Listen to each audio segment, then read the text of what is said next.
Hey, everybody. Welcome to another episode of Facts on the Ground. I'm Misty Winston, and as always, I'm joined by my co-host, Jesse Zerwell.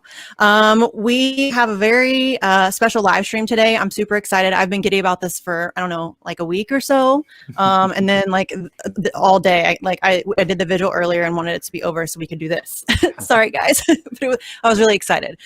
So we are very excited to welcome back Jesse Jett, who is an amazing musician and artist. And he is going to once again hang out with us for a little while and play some amazing music, some that he hasn't played for a while, or acoustic. So I'm really excited to have you. Thank you so much for joining us again, Jesse. Oh, of course. No, it's such a pleasure. I'm really excited. Yeah, thanks for coming back, man. Yeah, of course. And thanks to Sleepy J. Yeah. Rockstar. Yeah. keeping us afloat. Yeah. Oh, goodness. Okay, so Jesse. Where do you want to start, my friend? Because I feel like there's a lot of places we could start right now. Oh man, there are. I got three songs and 2 spoken word pieces planned. So we got okay, well, I seriously want to just kind of give you creative control over this, kind of like what you play when. Okay. So yeah, I mean, because I know that you have an amazing Bomb Squad piece that I was pumped about. I'm really, really excited for that. Yeah. So like I said, where do you want to start, my friend? It's up to you guys. If you want to open with a song and then kind of chat about that and go from there. Yeah. We can, or do you want to talk some shit first? Let's talk some shit first. Yeah, let's warm up a bit. You know what I'm saying? I mean, there's so much to talk about. Well, here's the thing. Like right now, I instinctually want to like talk shit about AOC because it drives people fucking crazy for some reason. And a lot of people hate me, and it's kind of funny. And so that's kind of like instinctually, that's where I wanted to go first. Yeah. Because it's a joke. So Well, in that case, if you want to do that, and then we can start with Bomb Squad, because I'm just as excited about that. And that came out of all this. It's like I realized really quickly one of the best responses I've gotten for any song so far was #squad goals. And because there's so many opportunities to remind people how little the people do for us who we're supposed to be falling all over ourselves to thank on a daily basis. It's just unreal. So it really is. Why is that? Let's talk some shit about that, because why the fuck is that a problem? Because these are supposed to be people who are on our team, who are allies, who are fighting for us. What the fuck have they done for you, dude? What have they done? People, you're told it's an ally, that's an ally. You don't question it. You focus on the other side. But then you never realize if your allies aren't your allies, because you're too busy just giving them this sort of carte blanche to do whatever. And in this case, those are the people we need to hold immediately accountable, because they're Jesse, the ones that told us they would do the conversation. And exactly, that's anytime they're like, oh, well, we started the dialogue, we changed the national conversation. No one struggling right now has time to wait for a conversation, to start some progression, to start some committee, to have a meeting, to evaluate, and just all this red tape that just pushes people into the gray. That's just disgusting. Why? That's what I want to know, why more people are not mad that they are not fighting harder, because literally people are dying. And like, I'm the asshole. Really? So fuck you. They're the assholes. Like, they're supposed to be fighting. I ended up writing it a couple days ago at work, and I thought it was done, and then I added on to it the next day, and then last night I ended up adding on to it a significant amount more. And once I came up with the idea of depicting them as a bomb squad who only pointed out that there was a bomb, spent all this time talking about the bomb, and built a whole career around the bomb, but doesn't do anything to actually disarm it or help, protect people. I couldn't get away from that. And so I just started running with that for as long as I could. And I think it makes sense to be the most frustrated with the people that promised the most from you. We never expected Republicans to go to anything, or centrists or whatever. The people that said they were progressive are supposed to want something that brings about swift change, and to see especially AOC make such a quick jump from fighting for you to just shit talking She's socialism and I think saying, she's "Oh, you guys are always- awfully privileged to be wanting this." I'm like, man, it's like, has she been writing the playbook for all these people all along? Because that's just straight up normal Dude! Twitter shit libbery that are I defending didn't her. expect to see so soon from her. I really didn't. I People can't say I'm are surprised, defending but that it's shit. you know. Ugh. But again, Well, I think it's good because if nothing else, it shakes people out of it faster. You know, hopefully people will see that out of her and realize that's what we can expect from Nina Turner, and there's no reason to get your hopes up there either. You know, She already told you she's going to disappoint you. Yeah. And You know, and listen, I it's get not it. They're all human. They're going to disappoint us, but I am so tired of them. They're not doing anything. They don't ever use whatever little leverage that they have at certain times to push for anything progressive. They cower before power. Oh, that rhymed and was terrible. But it's this constant capitulation and then gaslighting about how great they are. They haven't done shit. They told you we can't fight for Medicare for all because $15 an hour is more doable. And then they didn't even fight for fucking that. There was like a little tiny tepid conversation about, well, we really should have $15 an hour. And Republicans are like, no, we shouldn't. And they were like, well, maybe we should. And they're like, you know, we had like a conversation at least, you know? Yes, it was over. And they didn't do shit. They didn't stand up. The Progressive Caucus has power. Like, not the Progressive Caucus, because they're not all progressive. I mean, none of them are progressive. Let's be real. None of these people are progressives. None of them. Oh, it's so frustrating to deal with these whatever idiots. progressive means anyway. Right? But they are, I think, the most glaring examples yet beyond Obama of how whatever intentions you might have, whatever so-called progressive intentions you might have, once you enter the system of American government, you're subsumed by that system. It's the totality of it is always going to be bigger than you, and it's always going to envelop you and make you a part of it. And I think that's what we've seen with everybody who's in the squad. No matter how much they might want to protest that they haven't lost their core values, they have. And they're playing the game that is going to keep them where they are, where they want to be, where their posh lifestyle has been for the past 2+ years. So and I think that's too why I have so much resentment, is because they aren't going to do anything but mold themselves right into the establishment as soon as they happen to get elected. But they are playing on people who have a little bit of hope left, and they're trying to milk donations out of people so they can say grassroots, because that's just a fucking buzzword to get donations from people that are desperate and have their last little bit of hope to offer up, you know? And I love something that Rome said yesterday. I don't know if any of you got to see his live stream from his event he did in Detroit at Troy State I haven't Park. seen it. But I haven't seen it yet. He said, you know, if you take that money and pool it as a community, you can do so much more for one another than what your politicians could do for you, you know? And it's so true. And I don't have hope in electoral politics on a large scale, but I'll still vote for local elections, because if there happens to be someone that, I mean, now more than ever, I think it's worth, if you have strong beliefs and you want to change something locally, run for local office as a socialist or as a fucking communist and tell people exactly what you want to try to do. And if nothing else, you inform people on a local level. And it's a great way to inject that conversation right into, you know, people's normal voting process. It's nice to see some candidates that are willing to do that.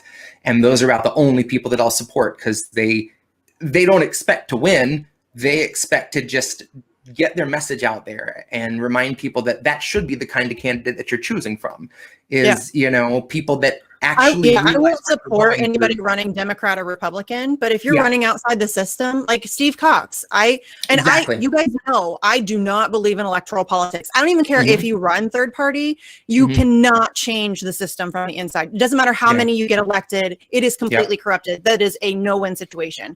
But I am willing to support people who are going to go in there and maybe flip a couple tables, because that's what we need. We need we need people who are going to go and actually fight. Like, you know, just the tiniest bit of fight would be good. We see a lot of like big talk and cool tweets and strongly worded letters, but there's no fucking action. They're not. What have they done? Please, somebody tell me. Please, somebody tell me, besides shifting the conversation, because people can't pay their bills with shifting the conversation. Fuck off. That is not a win. That's ridiculous. What does that even mean, shifting the conversation? I don't know. Doesn't a conversation go where it goes? Like, is somebody like, excuse me, let's pause right now and shift the conversation? Oh, it's so exactly. ridiculous. It's to imply that the rest of the time your conversations don't go anywhere, that you spend all this time just talking in circles, which is true. But it's funny that they act like you can expect me to get in there and just, you know, at least I'll talk about the thing that we're not going to do. They won't even acknowledge it, but I'll acknowledge what you're going through. I won't try to fix it. I won't try to use any leverage, but I'll at least acknowledge that I know what you're going through. I'll tweet about it 12 times a day, you know, and you can show that to your landlord. Right. Sorry. I just, I think that I think they do have good intentions somewhere in maybe early on, in I think, you know, in their corpuses, but they don't have the moxie, or they don't have the courage of their convictions. That's the problem, is that once they're faced with some sort of opposition from an authority that's maybe higher than them, be it Nancy Pelosi or remember when Ilhan Omar questioned Elliot Abrams, which a lot of people said she did a good job. I thought it was really embarrassing, actually, because I don't think she knew what she was talking about.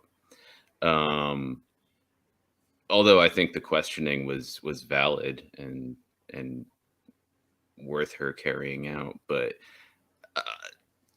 they've just presented themselves as, you know, like this new young resistance movement, but then they've quickly revealed that they don't know shit about shit. To me, it seems obviously disingenuous. Their whole shtick is obviously it's very clear that they each have like their issue that they're allowed to speak out on, like have like an opinion about. But they are team players. Like how, I mean, seriously, y'all, they voted for Nancy Pelosi twice. The whole force the vote conversation, that shouldn't have even been a conversation. That no progressive ever should have been like, I'm going to vote for Nancy Pelosi. What? Fuck off. No, absolutely not. That's not, no. Like the whole point of you was to go to Congress and fight the Democratic establishment. You know, the people that fucked over Bernie Sanders supporters. That was where this all came from, right? That's where this all came from. So why are they then going into Congress and voting for fucking Nancy Pelosi? What is that? Fuck off. No, I'm sorry. That's just, I don't know why that, I'm sorry. Nope, not progressive. No, that's. No, it's not. It's not at all. It's like walking around every day with your asleep, you know, you're asleep and you're just pressing the button that you're told to press. I mean, Jesus Christ, like Nancy Pelosi's been in power for how long and she's done what? And it's just like every time you see her now, it's like watching this like bag of skin with hair just like talk and kind of talk, say nothing. I mean, much at all. But I love that day that she came out with her like her faux outrage. I don't remember what thing it was. Yeah, but she came out to the podium and you could tell she was trying to do the politician thumb, and she smacked her hand on the podium to get it do it. Like rigor mortis had already set in, and she couldn't quite do it. There we go. Hey, so here's what I'm going to talk about. What was that about, though? What was that? That was something recently. I don't remember. I don't remember what it was. They all blur together. It is so obvious. Rigor mortis. Rigor mortis has already said it. That's so funny shit. We're terrible. We're going to hell. But for real, you guys. I And would Diane submit that we're already there. Yeah, no, yes, yes, I agree with you. So this may be a good time actually for us to do Bomb Squad, I think. I was about to say, yeah. Now that we've feels like effectively shit talked the squad, and I'm going to get an Mhm. unbelievable amount of hate on Twitter, but let's go for it. Bomb I might Squad. as well. Yeah. So yeah. you've been okay. So you added on to this last night. I did. Right? I started on it 3 days ago. Mhm. Thought it was finished that first day, and then it was one of those times like sometimes I'll write something and feel like it's done, but then I sit back and look at it, and the end just feels like there needs to be more. And it's not hard for me to add on, and once I start going, it's hard to stop. And I kept going and kept going, and then finally, once I had an end line that felt like that was the one, then I cut myself off. But I'm really happy with this. This is I'm excited. I'm so pumped. This is the first like spoken word piece I've written since. Do you have the lyrics that you can send to me? Because I like to read along. Is that weird if I had dork? No, let me do that. I'm such a dork about lyrics. Dork. I know. No, that's cool. I love lyrics. Like lyrics are like that's I get that. That's I'm everything. The same way. Let me take this whole thing. Like I'm the nerd that has to research the song meaning and try to figure out. And I that, know though. that's like good or bad yeah. because you're supposed to also feel like your own thing, which I do too. But I also like to know. It's hard for me though. Sometimes I prefer to know because I feel hoodwinked sometimes if I think a song means one thing and then I find out, like, let's say that the band's super religious and all of a sudden I go, oh, I look at everything through that lens and like those songs don't mean at all what I thought they did, And but yeah, I mean, I like that someone can obviously with a normal song of mine, I like to have stuff that's kind of open to interpretation. For this, I try to avoid that. Obviously there are a few things. If there's a play on words, that's one thing, but I like it to be as direct of a meaning as I can go for. Yeah. Well, this is like the subject matter that kind of lends to having that tone. Yeah. Okay. There is no ambiguity here, I just like to me, there's no DM'd ambiguity in the stuff that you write about. The text of Bomb Squad. You just on Twitter? Hang on. Yeah, Jesse, let me send it to you as well. Okay. Sorry, guys, we're doing it live, but I'm a dork and like to read the lyrics. So fuck off. Oh, just kidding. I actually only have a message open with you and Awkward, so sorry, Awk, you're getting the text of this too. Oh, I can send it to no context. Yeah, Awkward and I are working on an EP together right now. He's doing a song with another artist for the group Commissary Club. And he was cool when we talked to him. Like he was really cool because like we had some disagreement, like kind of, but he was very cool about it. Like it was cool. Yeah, I like him a lot. And I like too. I've never seen an interview with him where he didn't come prepared with some solid statistics for you to walk away with, and that's huge. I think if people come away with something that they can quickly share with other people, that's crucial. So props to Awkward for that. Yeah, and I'm excited. Our EP is going to be pretty interesting. I'm producing and putting a lot of melodic hooks on it, and then get to cut it loose for him. Which I don't share production with a lot of people. Usually, if I produce something, it's for myself. So it's really fun to hear someone else do it. It's so. Yeah, I'm obviously open to collaboration, but a lot of people obviously don't want to get political. And I mean, I have fun doing non-political stuff. I do some. There's some friends of mine are in a hip hop trio called Rumor that I've produced a few songs with, and they're all exceptional. And that's my excuse to not be political. They get to actually focus on rhyme density and structuring like bars versus something that's more spoken word and trying to say something really specific. Yeah. And what I like about Awk is that I know we disagree on certain points, but he has his arguments backed up. Like he comes correct, he's not just. And he's an honest actor. Like you can tell he's an honest actor. That's my thing. Yeah. Like I don't care if you disagree with me. Are you coming at me on honestly? That's all I really care about. Yeah. And I know a lot of people have had, it's quick to cast aspersion on someone that wants to come in and speak for you and your issues. But when you look at the amount of hate that he's come under and doxing and trolls from just all weird corners, you don't put up with that if you don't have a passion for what you're talking about. You know, you know, because And again, it's not like people are coming out of the woodwork to give us money, because we're talking about things that big money doesn't get behind. So when people are like, you're just a grifter, it's like, man, I couldn't grift if I wanted to grift. I'm the worst grifter ever. Like, seriously, y'all. I don't self-promote. So, I don't, like, come on. It's so dumb. Stop it.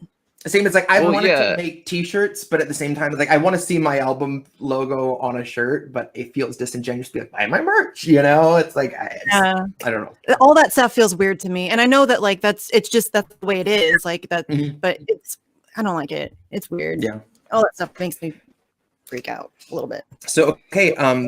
Bomb Squad. Yeah. I'm super excited about got sidetracked. Let's do this thing, man. I'm pumped. Okay, here we go. Sick of the lie, and I mean the big lie. Sick of the talk and sick of the sight. Let it be said, I was a lyrical blade at the neck of the right. I was a lyrical needle that entered the temple and opened the mind. Interim Lord of the Flies. Erecting a hall to the dead in a culture of trauma survivors who struggle each day to survive. Held under pressure by suited oppressors who peddle and blame with just a bit of victim shame on the side. Can't quite measure the spite each day when you find that you've opened your eyes. In a nation refusing to honor the worth of your life. In a nation refusing to lessen the wealth of a handful to wash off the stains of our poverty lines. But they're happy to tweet on the issues and pat themselves all on the back for a bill they designed with zero intention to sign, and all too content to soak up all the media shine. Like a bomb squad only reporting to find the device and state that they found the device, watch the device, publicly shame and denounce the device, tweet every day on the risk that could rise, and then land on the cover of Vogue for their fearlessness, power, and style while facing that awful device. And behind closed doors, they can laugh with that awful device. They can shake hands with the very device that eats millions of struggling Americans' lives. And one day, when it blows sky high, they can wring all their hands at the toolkit sitting nearby with a manual walking them through the disarming and proper disposal, and all point fingers and all place blame over why it had never been tried. But if all of us hostages had those tools, we would not think twice. Instead, we were left in the dark with our hands all tied. And they bring a few ball gags once in a while, and we open our mouths and we don't ask why. A few don't mind. A few start cheering the silence who view it as some kind of positive sign. And a few shout prayers to a squad that had sworn they were here to help and they were on our side. And suddenly we could hear vehicles come up the drive. We saw the flashing of lights and we thought that help had arrived, only to find there was a media frenzy to see AOC wear her hair to the side. And Kamala Harris was not in attendance. She sent her shoes in a bulletproof limo with heavy security detail that all of our taxes were gracious enough to provide. And along with her warmest regards, she sent a surprise. A shipment of muzzles and gags, and all of them signed. Cheer for your squad or shut up and bite, President Harris. That's what I'll read through the tears in my eyes while I'm opening wide. Accepting my penance for daring to warn that the squad will be cutting your heat in the night before they take a blade to those wires. And our only hope to dismantle their precious device is in snipping the red and the blue because they're fully entwined. To cut out the red and the blue in our minds wherever we find. So here's to combining our hands and cutting the line. Here's to denying the motor the oil it needs to be primed. Here's to a wrench in the gears of your capital, hearing it grind. Here's to the feeling of loosing your collar and breaking your binds. Here's to the bliss of forgetting your number and knowing that's fine. Knowing your name. Living your life for a purpose beyond someone's profits, of which your retirement warrants a hollow farewell and equivalent gift of a dime. Here's to the bliss of us cutting the lines. Like President Harris, I'm biding my time. Here's to the promise of breaking our binds. That's Bomb Squad. Very nice. Thank you. So good. You guys, it's so good. Okay, because I'm going to, this is what I'm going to do. I'm going to rant because that's what I do. So it always makes me like really uncomfortable because I hate ranting, but it's what I do. This is so dead on. Y'all, like, I know Steve Poikonen says it all the time. We live in a fucking cartoon.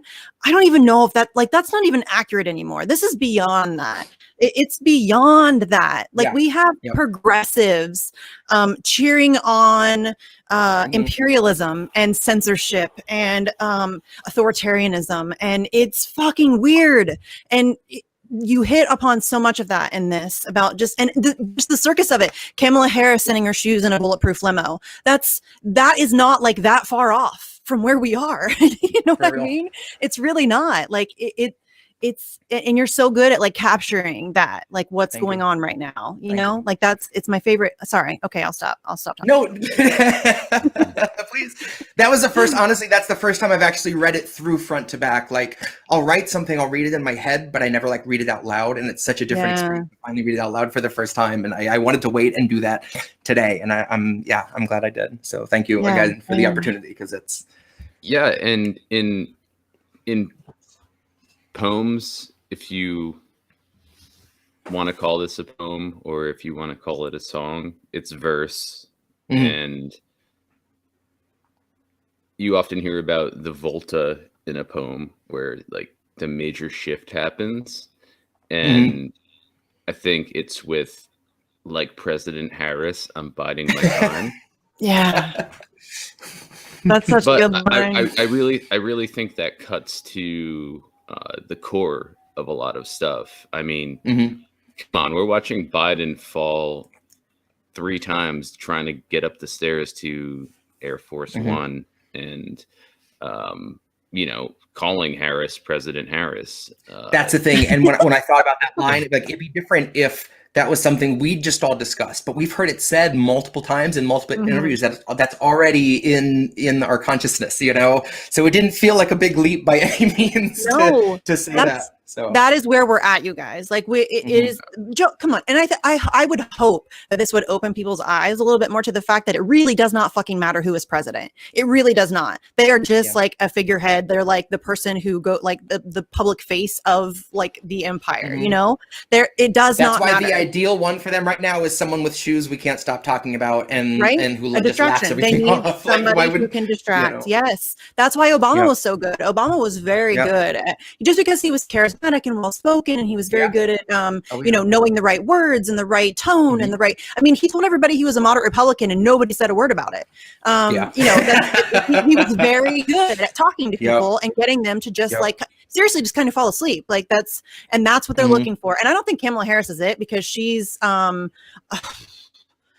I don't know. Maybe she is. I think Joe Biden. I think Donald Trump has proven that like anybody can pull it off. Really, anybody can pull it off. Honestly, the laugh deterrent. It just you can't do that much. She's a little ill-equipped, surprisingly, in the political spin. Just being able to say something off the cuff to just kind of bullshit you into thinking you got an answer. You know. Yeah. But people love the laugh. It works, you know. We're the only ones who so the laugh thing bothers me, because there's actually like a thing called what is it called? I'm blanking. The disorder where you laugh inappropriately as a response. No, it's like when you're duping delight. So it's when you're fooling somebody. Like it's like people who have like, okay, so for the example, Chris Watts, the guy that murdered his family, he was giving interviews and like would involuntarily kind of chuckle. And what that is like you're telling a lie and you're like pretty excited about getting away with it, you think? Yeah. And so you can't help but like respond. That's what I think she does. Yeah. I think it's duping delight. Like I don't know how accurate that is as like a scientific reading of somebody, but I watch a lot of true crime, and that's what they talk about that shit all the time, you know, like that's a real thing. It's like a tell. Whenever she cackles, it's so weird. The reflexiveness of it is so reflexive that it doesn't seem natural. It seems it's like you're watching a hostage video or something. It is. It's very weird. Yeah. It's like something she's honed and you know, now deploys like all the time to sort of, I don't know, seal whatever bullshit she's peddled for like the 10 minutes before that. But it's, you know, I think, you know, not just to people like us, because I don't want to say we're like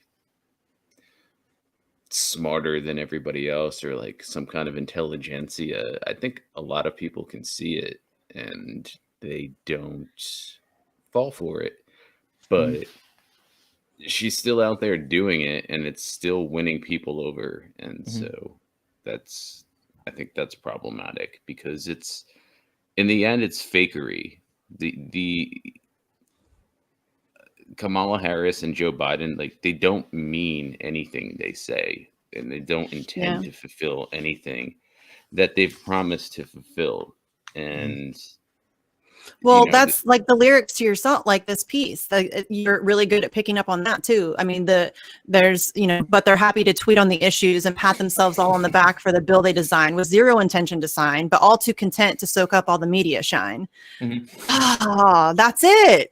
That's it right there. That's it. That's what it is. Like, they're very good at telling you they're going to do stuff and introducing, like, everybody freaked the fuck out when we did the Clovers for Assange protest, and we're trying to say that we were taking attention away from Medicare for All being reintroduced. Oh, yeah. It's been reintroduced every year since 2003. We had no idea when it was going to be reintroduced. That protest was planned long before that, but that's where we're at. Like, people, oh, it's so ridiculous. But they're not going to sign Medicare for All. They'll reintroduce it, and you dumb fucks will cheer for that. That's and nothing. If they did have an intention of even coming close, they would have been talking about it and patting themselves on the back about it and glowing in that, and they wouldn't be able to conceal that. It'd be like, look at what we might do, dangling that carrot a little closer. It's too good of an opportunity to not make themselves look good, that we wouldn't just be surprised by that by any means. And it's really sad because it really is, it seems like, and I can't pretend to know for sure what is going on in these people's heads, but spending that much time, and again, I think it's just that the wrong people are attracted to those positions of power, but they don't have the ability to, it's like it's narcissism. They think about themselves. It's psychopathy. They're all psychopaths a little bit, you can't reach that level of power without being willing to fuck some people over. And I think that they're all really good at pretending to be something they're not. No. But you go in on them a little bit too. Like even just the next part. See, I like this part. Like a bomb squad only reporting to find the device and state that they found the device, watch the device, publicly shame and denounce the device, tweet every day on the risk that could rise, and then land on the cover of Vogue for their fearlessness, power, and style while facing that awful device. Like, that's exactly what it is. It is, because that's right. Dope. Like, you're so good at capturing what's really happening, and it's just. Thank you. It's disgusting to me. Like, I love your lyrics, but the fact that that's reality. I know. Like fighters for the people who are not doing jack shit, and then they want to brag about not doing jack shit and going to pose on the cover of magazines. Yeah. Yep. And and people cheer for it. It's really weird. It's really weird. Yeah. And that's the thing. It just shows that all you have to do is just tell people this is the person that's on your side. This is your champion. And it doesn't matter if they produce any results or not. You just keep telling them that's the one, and there will be supporters for it. Yes, they're already doing it again with Nina. Like, they're on. Nina's the next savior. Let's go, guys. Come on, stop it, please. And that turns into, hey, she's only one person. She can only do so much. Yes, yeah. We need to get more. We got to elect more progressives. Come on, guys. Fuck off, dude. People are dying. Yeah. Sorry. Yeah. I think it's, if you're really serious about, this discussion of changing, not changing society in a vague sense, or overthrowing the order in a vague sense, but in a more specific sense, then you have to look at the system we have now and realize that people like AOC, people like Ilhan Omar, people like Nina Turner, they have a way to enter it and a way to sort of inject their little influence into what's already there. But the system is designed to marginalize them and or to incorporate them. And I just don't have any hope anymore or trust anymore that anybody, whether it's Nina Turner or pick your favorite politician that they're going to be able to get into. They're going to be able to enter the system and change it. Suddenly change it. Yeah, it's just a preposterous. It's ridiculous. Yeah. It's ridiculous. It really is. And, that's not to say, like, people will get mad. That's not to say that Nina Turner is, like, this horrible, awful, evil. Like, she's not. Do I think that she has some ulterior motives and that she's got her own agenda? Of course, like, that's just a thing. But I don't think she's evil. But, like, you cannot change this from the inside. There's no amount of Congress people, progressive. Look at the progressives now. They go along with the establishment for the most part. Like they will occasionally raise their voice a little bit above a whisper. But they don't challenge anything. They don't hold any leverage and try to affect any kind of change whatsoever. They don't do jack shit for you. They're just really good at pretending and like speaking the language of action and making you think that they're not doing anything for you. I don't know why that makes me an asshole. I think the first time I wrote about that was on the virus. At the end, there's a song called "Played Out." This is a slow, like piano song, and it's heroes only get up in our way, say what they think you want to hear them say, till you wake up one day and they're played out. You could take your heart and your passion to the hall, but you'll find too soon if you don't play ball, you're played out.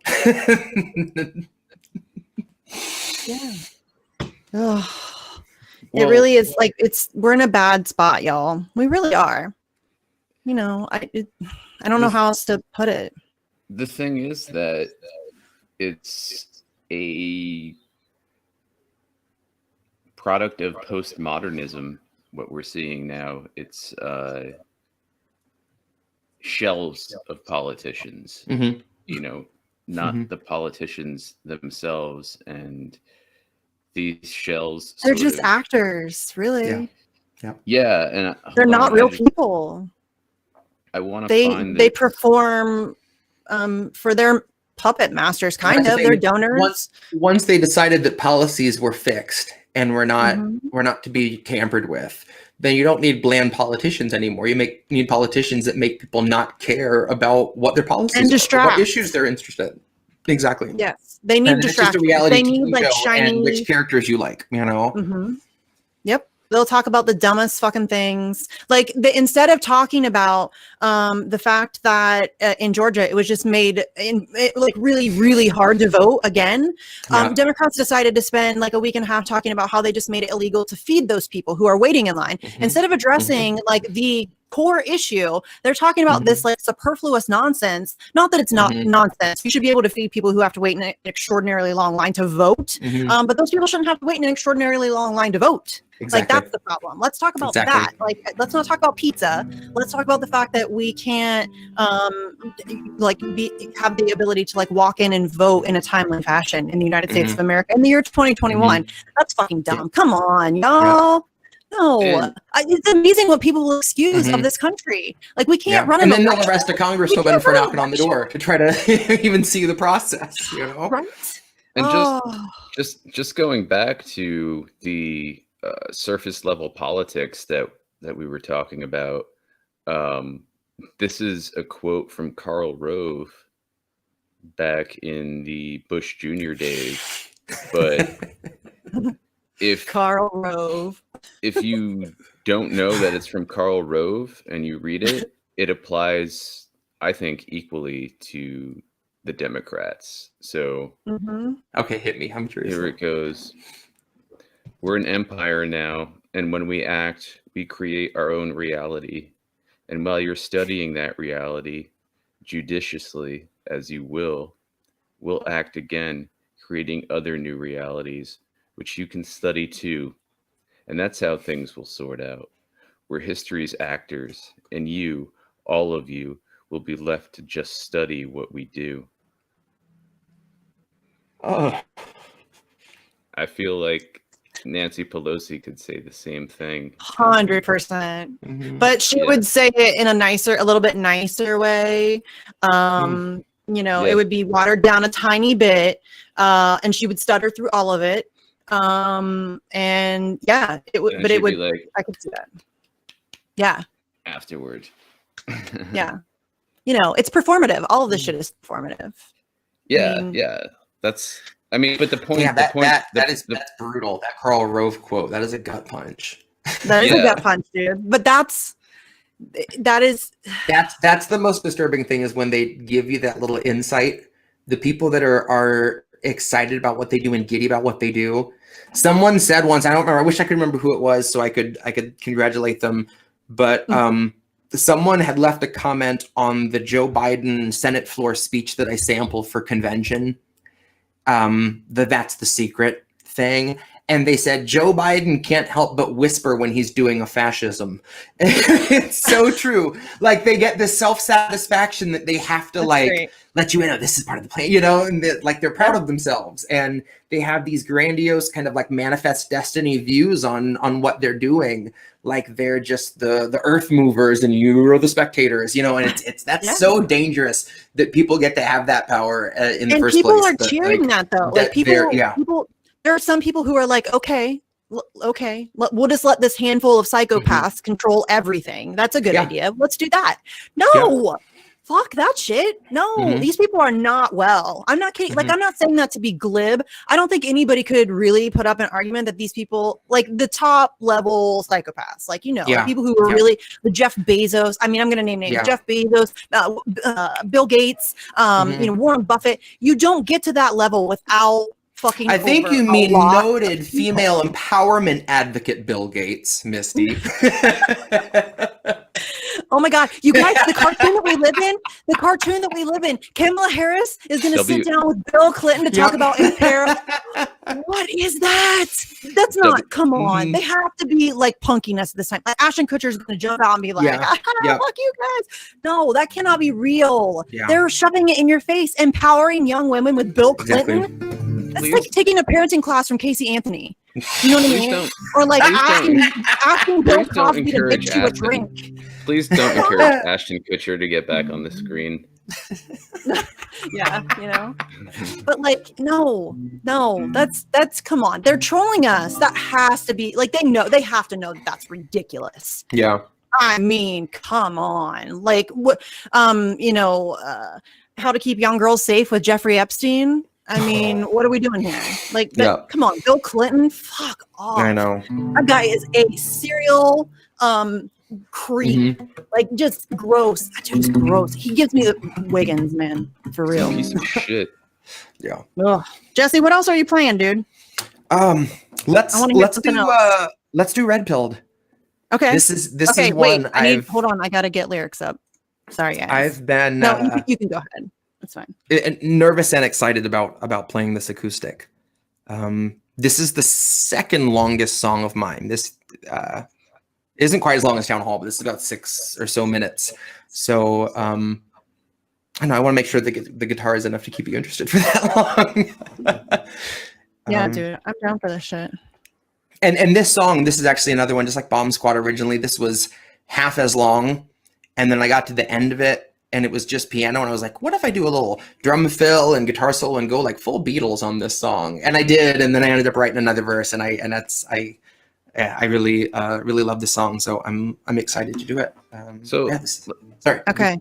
Before you play, I wanted to ask you, and I think this is something I forgot to ask last time, is what's your writing process like? Do you usually have lyrics, or do you have a melody? It changes so much. Sometimes it's one. Sometimes I'll have a beat that I really like, and I write a piece to go with that. Sometimes I have a piece written, and I build a beat around it. And in fact, with the next solo album I'm doing, the acoustic one, that's pretty much exclusively music first. Because if I'm doing everything acoustic, I want as many opportunities as I can to really aggressively syncopate my vocals with what the guitar is doing. And I've had some really fun opportunities with that. I can't wait to get recorded. Just a lot of fun little Coheed and Cambria kind of palm mute things that Lord of Flies was a little more, I don't know, like a Death Cab for Cutie acoustic demo or something. But some of the other stuff feels like acoustic Tool. Like as soon as I went into Drop D and then started playing around with that and then trying to write something that follows that really precisely, I've been doing some really fun stuff. So yeah, I'm excited to get that finished and start. You said the word Tool, so I just have to say that Danny Carey is one of the most underappreciated drummers of all time. I'm just going to say it because it doesn't get said enough. Just saying. Dude's a genius. Okay, sorry. Sure. Just had to get that in there. Tool is gnarly. Okay, so I was lucky enough to see them tour for Lateralis in Birmingham, and it was pouring down rain. I mean, we just got drenched the whole time, and it was the best show ever. They just put on the most phenomenal performance. It was I still haven't seen them yet, and I'm so sad about it. Okay, anyway, that's like a thing for me. Okay, let's go. Let's do this thing. I got the lyrics up. Okay, Red Bull. Here we go. Yes. Let me just get some alcohol. Okay, and we're good.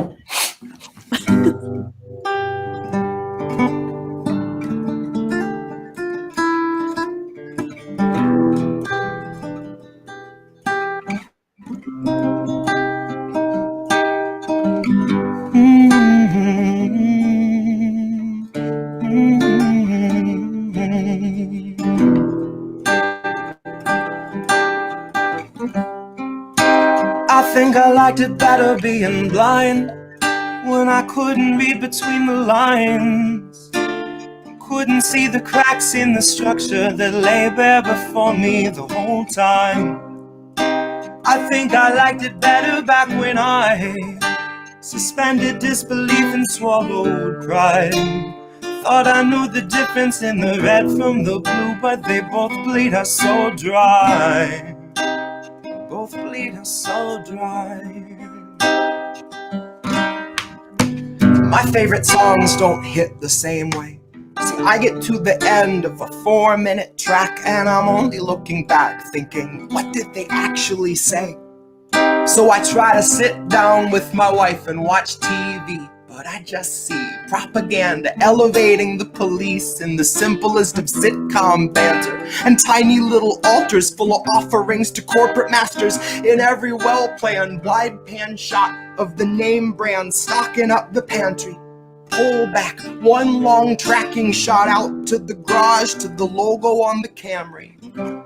Nice tight shot of the Camry, close-up view on the Camry. Slow pan up on the Camry, long slow zoom to the unmoving human who's up in the front with a tube pumping fumes to him straight from the back of the Camry.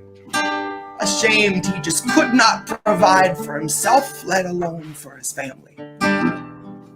It's a blue pill mindset that spent 2020 making dance beats.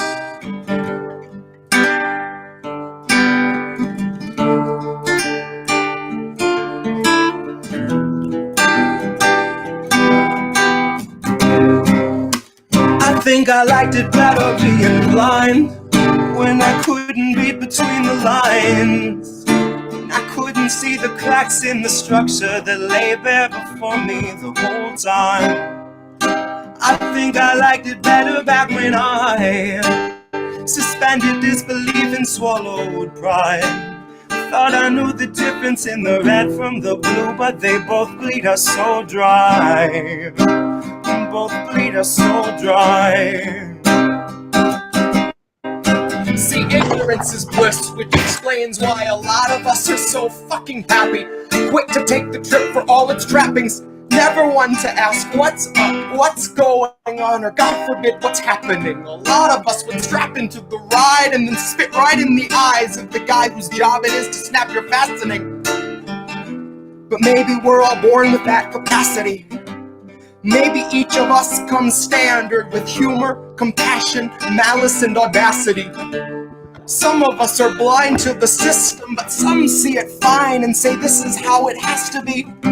Some of us could stare wide-eyed at a nationwide human catastrophe and only offer platitudes and recipes. And I wish that I could tell myself that nothing's worth obsessing past my everyday necessities. I wish that I could cry fake news over anything that threatened me, tune out our abuses and consume a little levity. I wish that I could offer up my son a smoother destiny, wish I had some better lessons for how best to answer questions for the things I'll be perpetually questioning. But I'm too busy looking at our leaders, wondering what I might be missing from their messaging.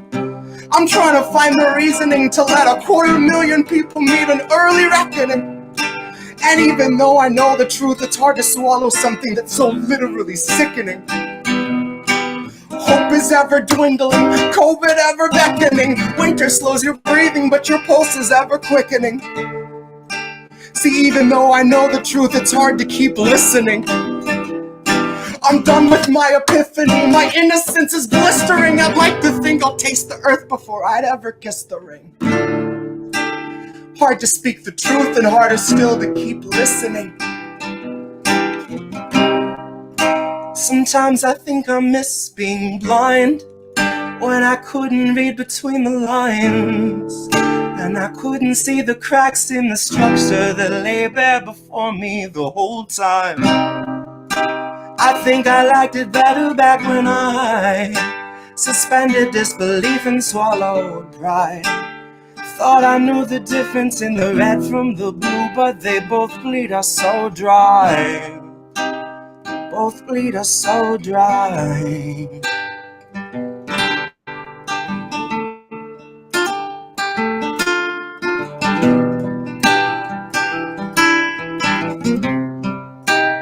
Both bleed us so dry. Nice. Thank you. Awesome. Oh, God. Okay. So I never good, said I'd Jesse. get through it in one piece. I just said I'd try to get through it. Yeah. you- But you did- okay, you did like the first, the Oh, first line, I think I liked it better being blind. Okay, And I so went back and forth on that line for a long time because I know it's ableist as shit, and it's such an No. outdated term to use. But it's when you're trying to make that point, it really does feel like you're seeing so much that you wish you didn't have to see, and there are times you wish you could turn that off and you can't, you know. And yes. nothing else felt weighty enough to use when trying to describe that. I tell my husband all the time, the worst part about knowing is you cannot unknow. You cannot unknow. Like once you know these things, you can't, there's no looking away from them. Like when you know what's happening in Yemen, you cannot then look away. Like to me, like I just can't. I can't look away from that. When you look what's happening in Syria, I can't just look away from that. And that's what it is. Like that, you know, that whole like trying to not. Yeah, I get it, dude. Seeing this shit is crazy. I gotta when you said that, there's a book I don't think I've ever talked about before on Twitter, and it is my Bible, hands down. It's called The Gods of Pegana. It's a book from the early 1900s by an author named Lord Dunsany. Wait, can you say it again? The Gods of Pegana. The copyrights run out on this a long time ago. You can find it for free, like free ebook. Pegana. And it's this fantasy book where he kind of envisioned the creation of the universe and all these different gods that represent all these different things. And that book, more than anything else, made me so peaceful with the concept of death, more than anything else could. And it's so beautiful. This book, front to back, is just flawless. But there is a part that is a brief bit written by a prophet, and he basically is just regretting what he found out in trying to learn how things were. And it stuck out with me so much. Let's see. Here we go. But there's so much of this that is just, again, dead on. Like, okay, ignorance is bliss, which explains why a lot of us are so fucking happy, quick to take the trip for all its trappings, never one to ask what's up, what's going on, or God forbid what's happening. A lot of us would strap into the ride and then spit right in the eye of the guy whose job it is to snap our fastenings. But maybe we're all born with that capacity. Maybe each of us comes standard with humor, compassion, malice, and audacity. Some of us are blind to the system, and some see it fine, but say this is how it has to be. Some of us can stare wide-eyed at a nationwide human catastrophe and only offer platitudes and recipes. And I don't my know if you God, remember I got Kamala's goosebumps. recipe post Yes, that time at I got Thanksgiving. goosebumps. Seriously, I got when you said that, I got goosebumps. I'm not even kidding you. Like I was like, yeah, because I mean, that whole thing. Well, first of all, just understanding that we are all human, and like it is kind of like would, you know, like we all come standard with humor, compassion, malice, and audacity. Like we all have a little bit of that stuff in us. But then the people that and that's a little play on if I was filling out a page on like Genius, there'd be an annotation there, Audacity. For a lot of people, obviously that's an audio program. So when I was trying to think about things we come standard with, I couldn't get over using Audacity because it's just too I thought of Barack Obama as the audacity of hope. That's what I was going to say. But the thing you said that reminded me of, this is one of my favorite parts of this book. He says, "Seek not to know, even I, the oldest prophet, burdened with the wisdom of great years and worn with my seeking, know only that man knoweth not. Set not thy foot upon that path. Seek not to know." And there are times it's like, I'm so torn, you know, obviously I want to teach my son how things really are and what you actually need to know to try to survive in whatever kind of future he's staring down, which is terrifying.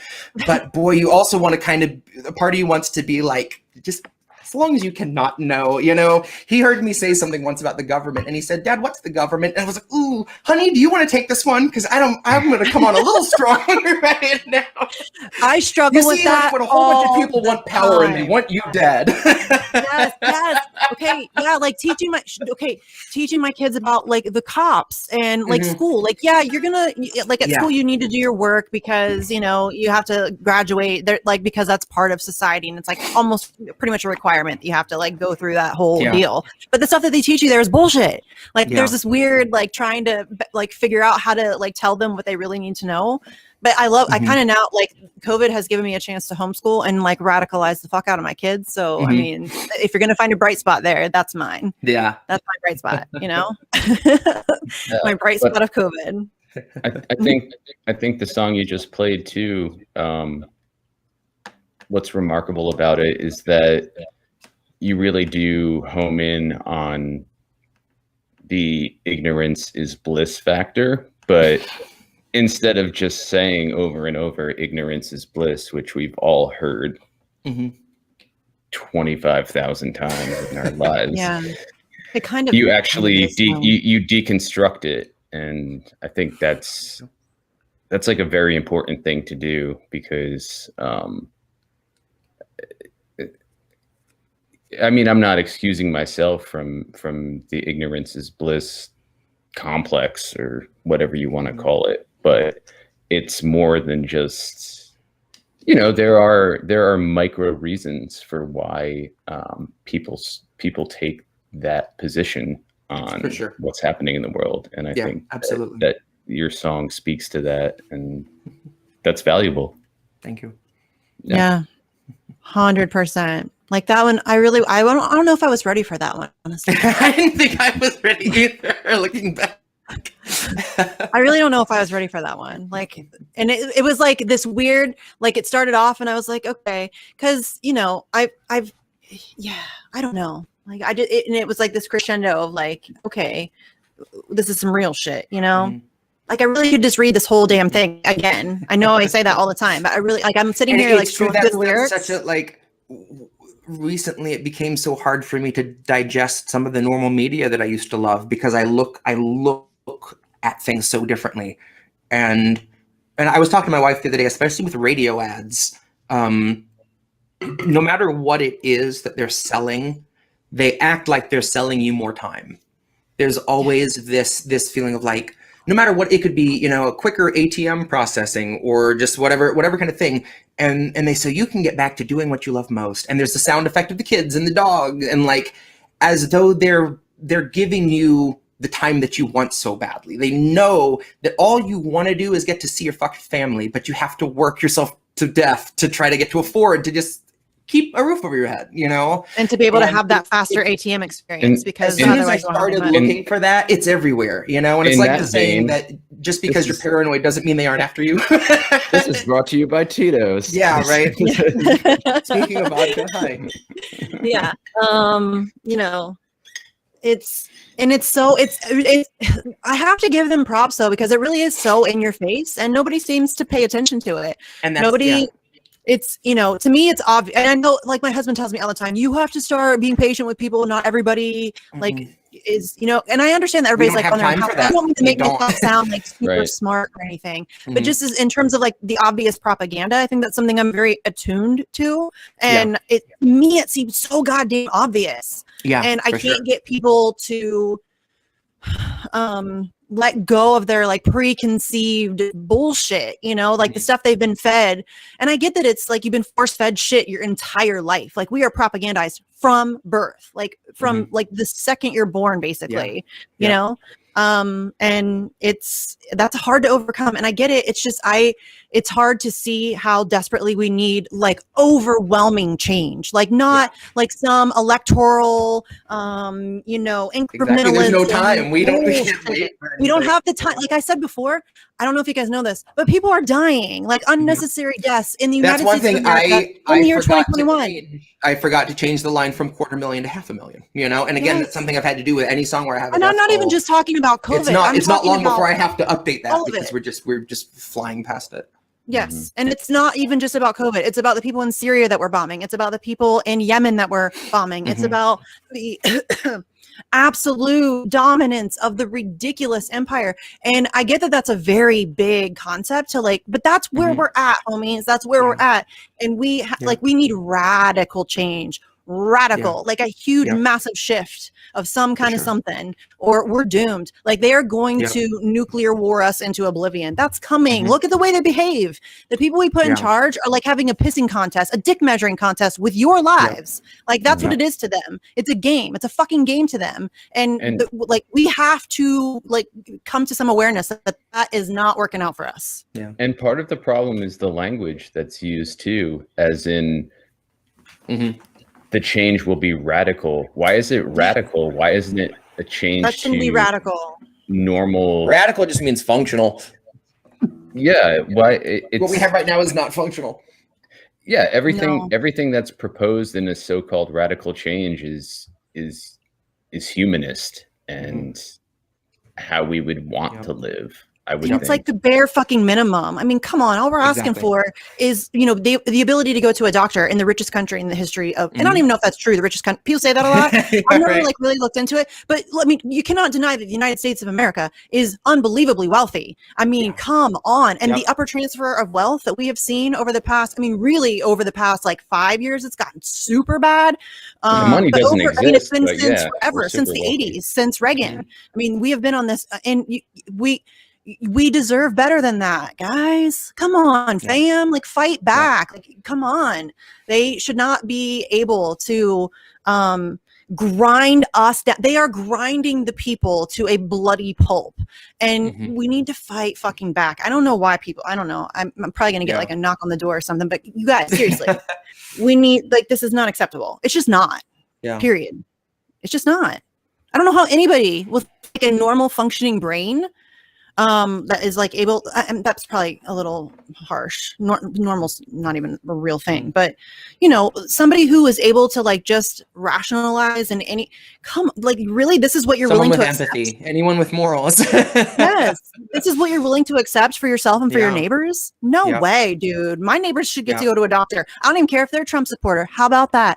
I don't give a fuck. I don't care if they're a Boogaloo boy. How about that, bitches? They should get to go to a doctor. If you're not a bigot and you value the worth of other people, that's and that's what it is. I have empathy for human beings, period. End of story. Like that shouldn't be a bad thing or something that's looked at as like really. And the people who, your neighbors are not your enemies. The people who are, you know, they wear $5,000 suits and sit in boardrooms. That's who your enemy is. Focus, people. Focus. Sorry. Like Paul Wolfowitz. I thought Paul Wolfowitz was my friend. Yeah, great guy. That guy's a great guy. No, but just he's a good friend of mine. Paul's a good friend of mine. I could totally see that. We were at the University of Chicago together. Just going off of what you were saying though, Misty, about you know, people's sort of like ingestion of politics and deciding whether or not to care. I think a lot of people do care, And the problem is that a lot of people are like my parents' age. They're in their 70s, their early 70s now. And it's a deprogramming problem now. It really is. Yeah, Kind but of. yeah, I'm not saying that I'm more intelligent than them or vice versa, but there's also an exhaustion among people of that generation. They've seen what we've seen in different iterations, the Vietnam War, for example. And it's not that they don't care or that they don't want to make some sort of positive change, but and I think it's purposeful on the part of the government and the media. It's just this exhaustion that grinds you down over years. Yeah. But it's still worth it to have conversations with those people. Absolutely. Like my parents they didn't give a shit about Julian Assange until I started kind of badgering them every day about it. And now they, now they totally get it. So, I think that's, it's just two people, but it's definitely worthwhile in my opinion. Yeah. Well, imagine if everybody did that, Yeah, exactly. Like, what if you just had conversations with people? Like, even if you disagree, like just try to have some conversations and, have an exchange of ideas. It's really not that difficult. We don't have to hate each other. And I get it. Like, I'm not talking about like, KKK members. Obviously, I'm not going to align myself with somebody that extreme. You know what I mean? But I'm also understanding not going to waste my time. There's other people I can talk to. Right. Well, and I also understand that there have been people who have interacted with members of the KKK and gotten them to change their minds. Like there's a dude, I'm forgetting his name. God damn it. I don't know why I'm forgetting his name, but I think Jimmy Dore interviewed him when the whole Boogaloo Boy thing was going on. But that's what I mean. Like me personally, I don't think I have the patience for that level of extreme to try to talk to them. I don't know. Exactly. If someone wants to go try to re-educate them, more power to you. They're at the bottom of my list. But here's the thing though. There's like a huge, like a group of people in between, like center to Nazi. There's a whole lot of people in there that I don't think are like irredeemable racists. I think that are they maybe casually racist on occasion? Yes, there are a lot of redneck white people. I'm surrounded by them. I live in small town Ohio. I'm surrounded by Trump supporters. The guy down the street still has his huge ass Trump 2020 sign up on his fence. Like I'm surrounded by them. They're not terrible people. They're propagandized. They've been propagandized to be mad at the wrong people for the wrong things. And they work hard and they just want the same things that most people want. They want to be able to feed their family, pay their bills, take a couple of vacations, maybe retire with dignity, have enough to just survive and have a decent life. And that's a reasonable request in the United States of America in the year 2021.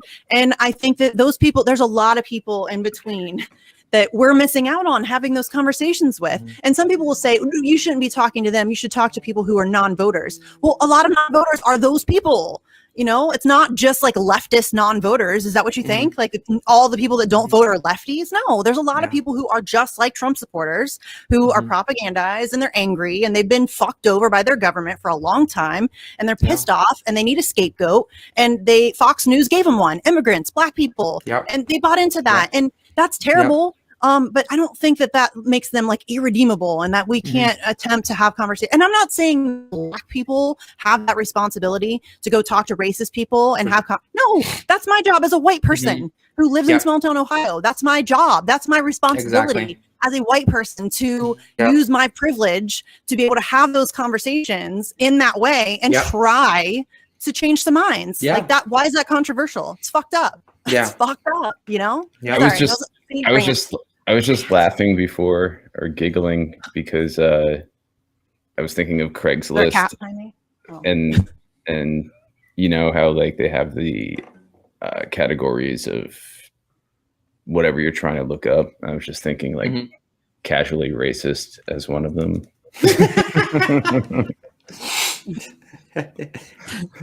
Looking to me. Showing Kat. casually racist girls in your area. Hey, Convo Couch is in the chat. I just saw. What? And yeah, there's a lot of cool people in the chat. Like, can we shout out some people? Stevie, Red Economics. Hi, girl. Cynic girl, who's like a awesome Jesse Jett fan. I love her. Or I guess I shouldn't assume, but girl implies. Yeah, no, she's just. Okay. Tree, Miss Tree, girl, what's up, Aunt? Hey, Aunt. Let's see. Who else do I see? I'm probably missing people because I'm trying to scroll really fast. Gabriel, hey. I don't know. I might have missed some people. Fred. Oh yeah, Fred. But Fred may have left. Somebody left. I saw that somebody had to leave, but I'm really bad at keeping up with the chat, homies. I'm really sorry about that. Real time. Where did you go? I'm like, I can't. It's severe ADHD, and I can't focus on that shit. I can't do it. Sorry. It's hard. Oh yeah. Well, I will let you guys pick what's next. I have got another spoken word piece, and I have 2 more songs. So, well, what are the songs though? Or do I not get to know? The songs are both old ones you haven't heard. Oh. These are both older. These are both. Things. Yeah, let's do one of those. Okay. These are both really the older political originals that I wrote, and looking back now, it's crazy that these are both about 10 years old. Are there lyrics also, on Bandcamp? No, none of these are online, actually, unfortunately. Nice. But once I realized, I sat down and looked at these, and like it sounds like I could have written these recently. You know, unfortunately, political songs I wrote 10 years ago are still relevant. I wish they weren't. Well, look at Rage Against the Machine, dude. Once I looked at these lyrics, I like both of these songs. I think I'm going to record to put on my next album, even though they're not new. I think they're acoustic, and it would be a really good fit. This first one, there had been a recording of this from a family get together, unfortunately around a funeral, and I played this song. And my mom recorded it, and a while later she told me, I played this for your grandma, and she really loved it. And I was mortified because they were like, it was super political and it's really like pointed. And she was like, no, she agreed with every bit of it and adored it. And grandma. She unfortunately passed, and I never got to actually play it for her in person. I wish I'd had the opportunity to, but anytime I play it now, I gotta put it up for her, because this. Not a lot of people would get to write a song like this and have their mom and their grandma both agree with it. And I'm very lucky that the majority of my family is supportive and more aligned with me than not. So this is called A Toast to Dissolve.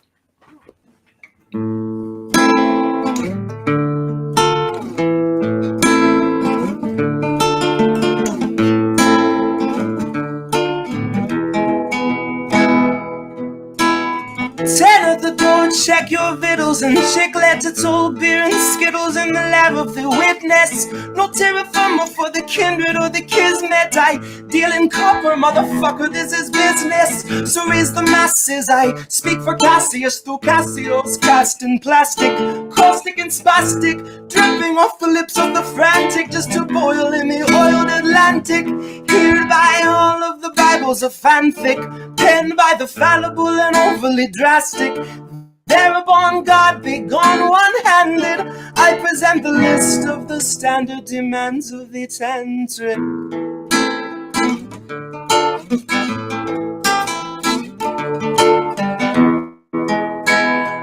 Oh, to dissolve out of my hands, to dissolve out of my hands.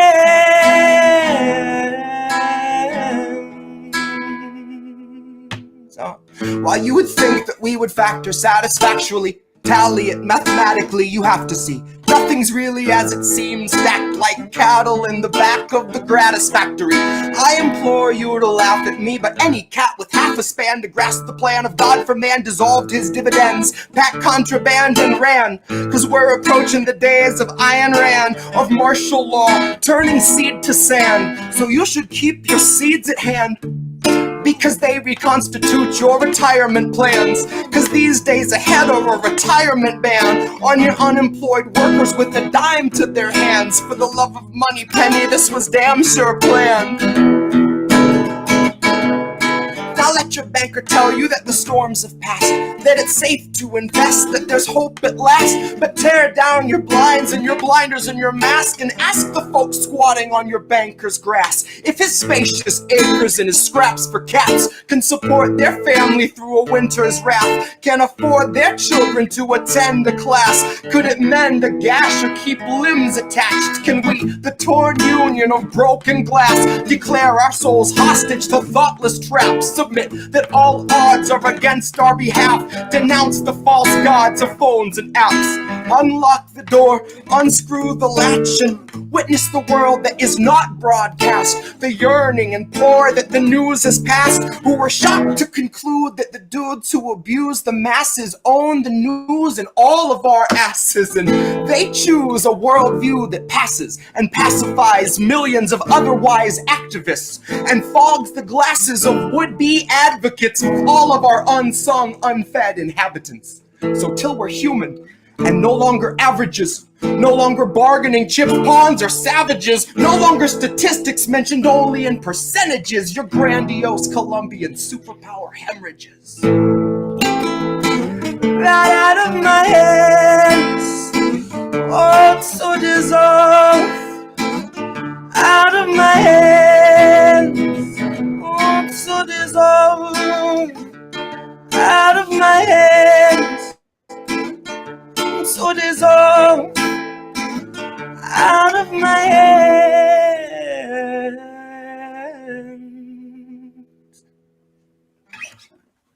Hell yeah.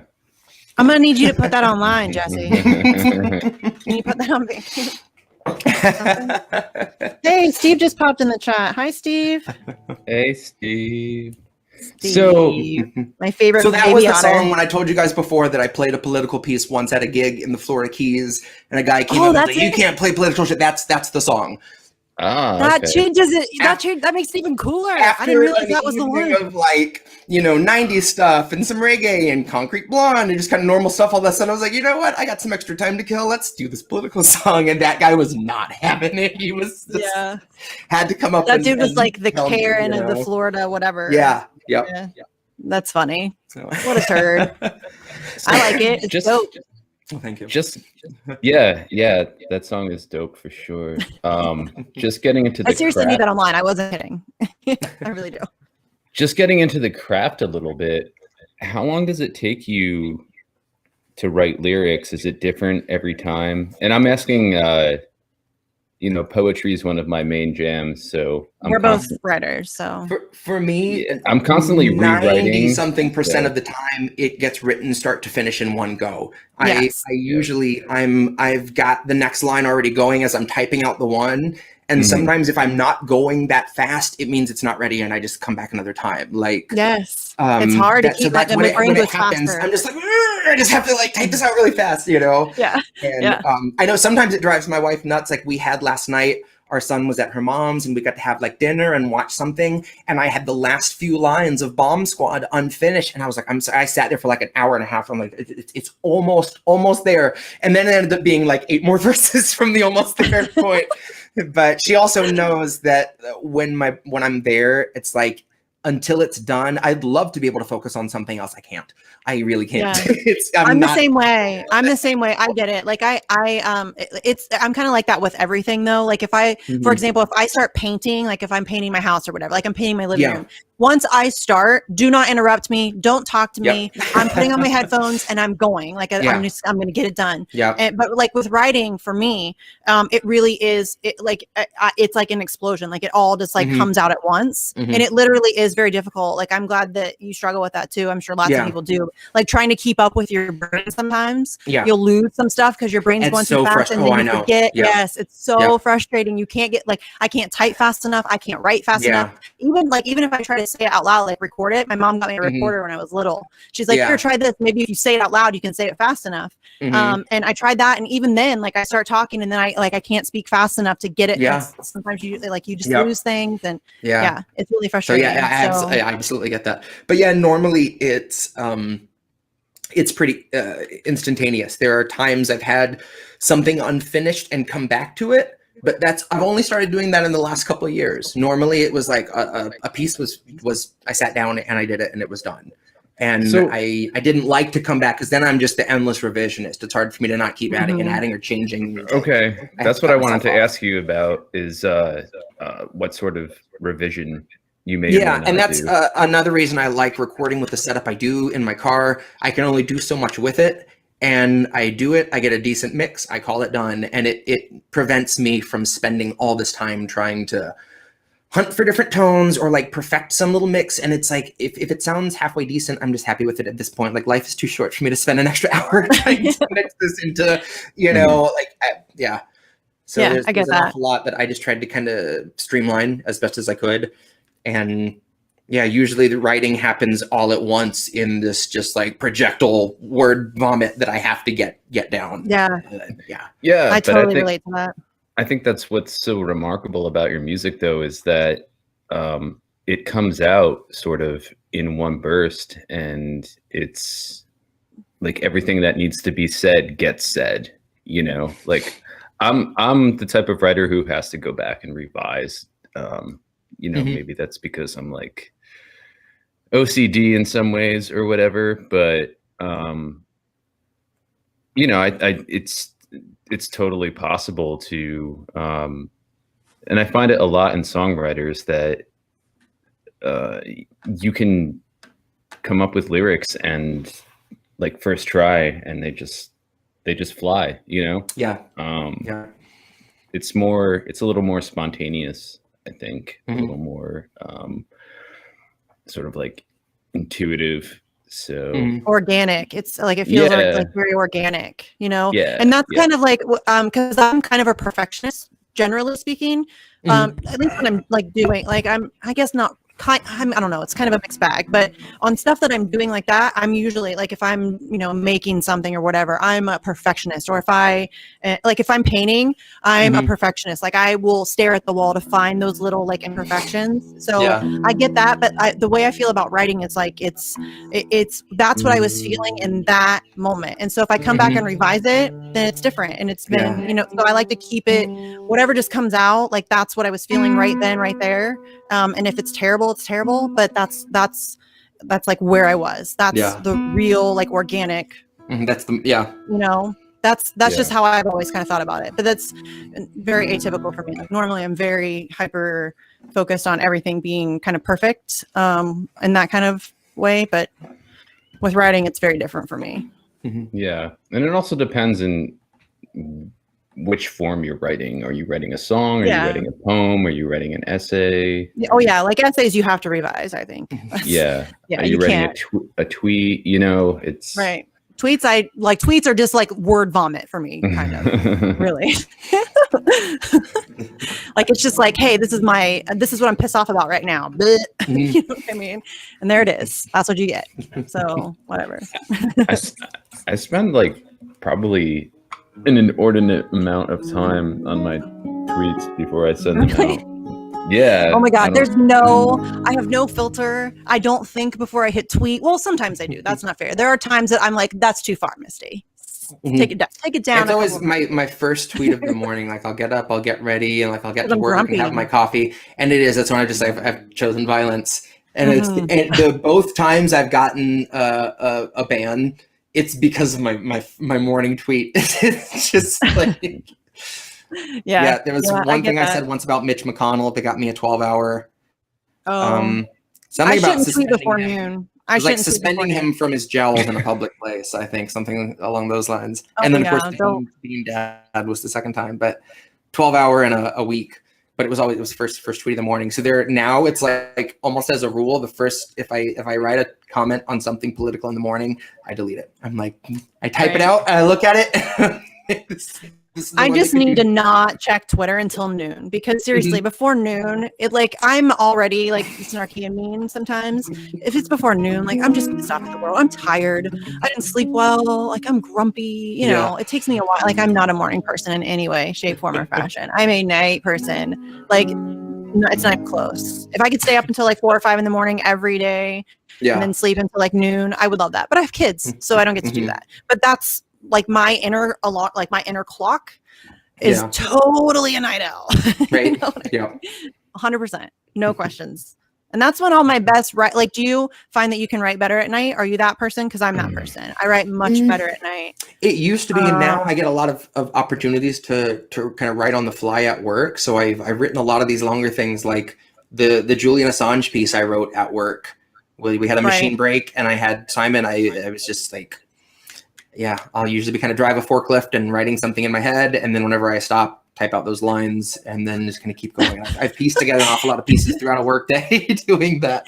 You guys, this dude is writing songs on forklifts and recording songs in his car.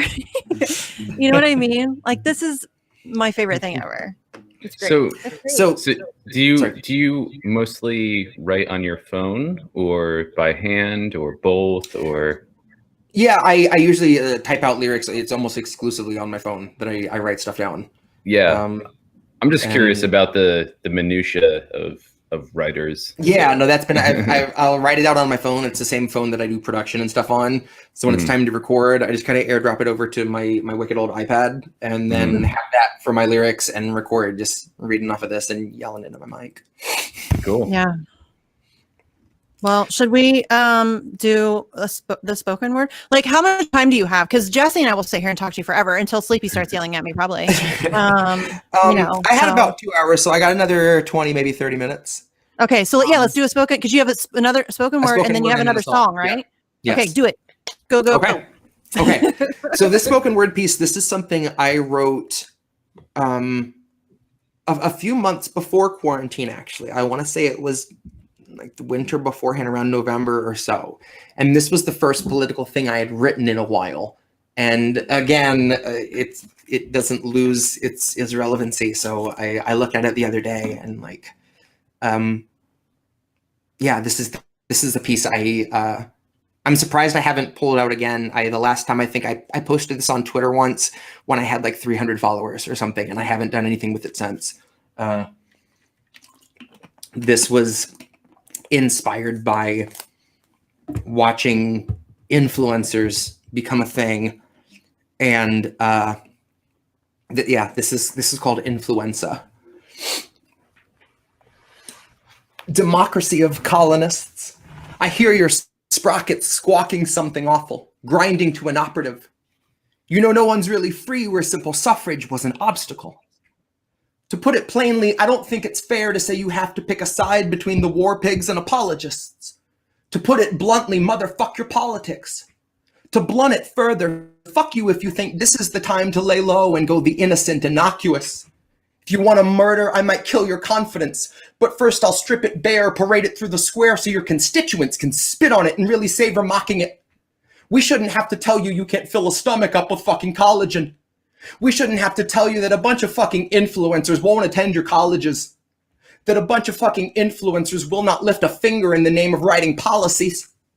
They can't catch a meeting past a meme, by which I mean they need a photo they can see and then a paragraph detailing why it's clever or relatable or funny or at best a combination of the three.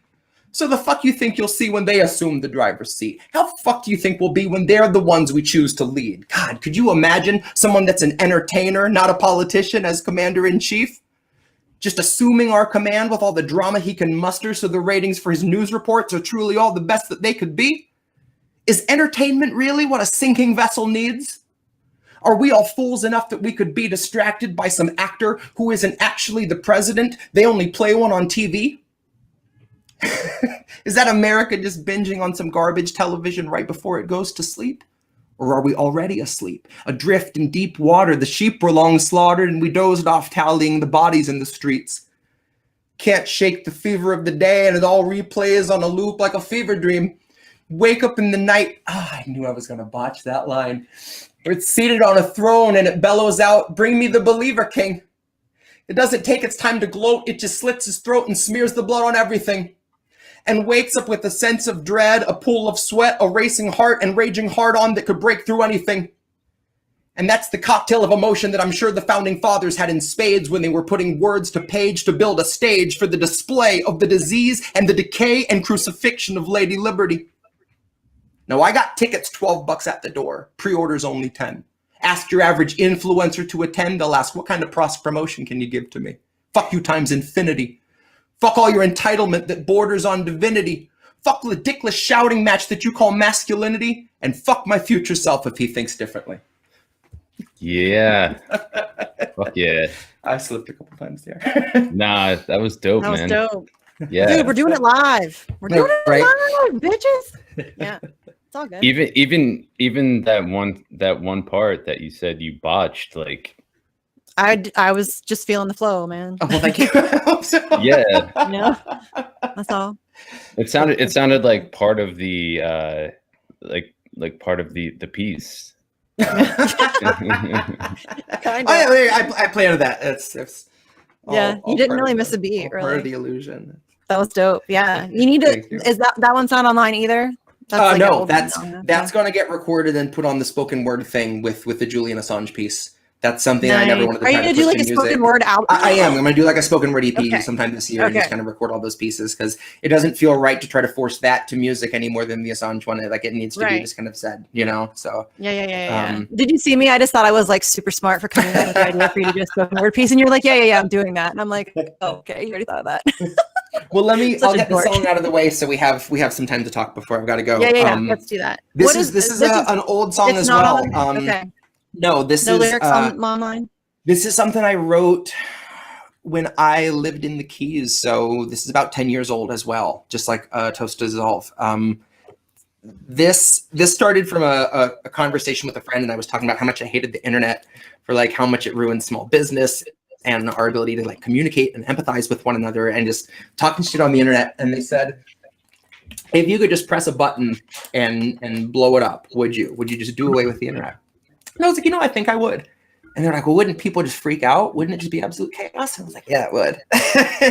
And then I ended up writing this. This is called Paranoia.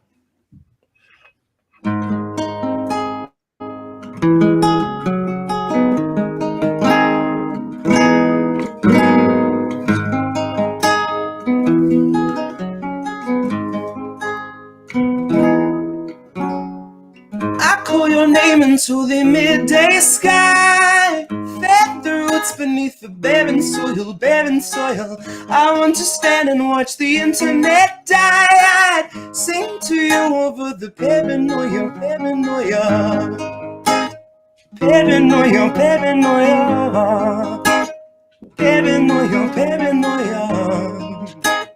Paranoia, paranoia. See, I call your name into the midday sky. I fed the roots beneath the barren soil, barren soil. I want to stand and watch the internet die. I sing to you over the paranoia, paranoia. Paranoia, paranoia. Paranoia, paranoia. Paranoia, paranoia. Gonna be that cat body snatcher pointing at your governor, mouth wide open, calling rapist. I'm a weaver of the wisps of this intangible elation that you shit upon. Just call me escapist. I've countless texts from both Apollo and Diana, either questioning my friendship or that claim I'm playing favorites. Diana signs them with this backslash smile that I overanalyze and reinterpret as you'll pay for this. As you will pay for this. As you will pay for this. As you will pay for this. You see, I call your name into the midday sky. Fed the roots beneath the barren soil, barren soil. I understand and watch the internet die. And sing to you over the paranoia, paranoia. Paranoia, paranoia. Paranoia, paranoia. Paranoia, paranoia. I remember leaving my rebreather in the locker with my phone. So if the think tank blows, then I'm gold. If it floats, then I'm chrome. Either way, I'm home. Either way, delirium is seeping through the gloam, like even the wisteria keeps heightening its collar, till we knock down, drag out, pulp your bloody dollar. Give me one for that Neanderthal that's following your daughter, and another for my brother's field recording dressed as squatters. God, it's awkward. People beat from the first beat and they don't talk first. When they first meet, lick lips and flash teeth like the poster boy for raw thirst. Now meanwhile, I am the black hole in the saucer. I'm just the void between the crossword, nestled deep beneath the gap between that gash and those slawed nerves. Like I only live within a brief crowd surf, run laps beneath the thunderclap and the cloud burst. The thunderclap and the cloud burst. The thunderclap and the cloud burst. The thunderclap and the cloud burst. You see, I call your name into the midday sky. Let the roots beneath the barren soil. I want to stand and watch the internet die and sing to you about the paranoia, paranoia. Paranoia, paranoia. Paranoia, paranoia. Paranoia, paranoia.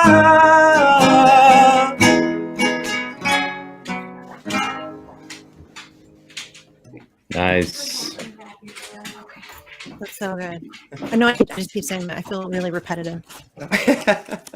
I wanted Really to just so fun. I wanted to ask you, when you complete a piece or you compose a piece, how do you decide, or what strikes you as this is going to be a spoken word piece versus a song? Anymore, it's like once it gets to be too long of a piece, it feels more like I'm trying to force it into music. Because when I look at something the length of like Bomb Squad or the Assange piece is like roughly 700 words, I feel like my options are either to try to put it in a song and really condense all those lines, and then I'm trying to rush through it, or if I space it out, it's like it would be more like one of those 8-minute Father John Misty songs, or like some long Mars Volta thing. I'd like have to really take up a big chunk of time to not feel like I was just cramming all these verses in, So there are times where I listen to something and I'm like, if it feels like it would comfortably fit in a song.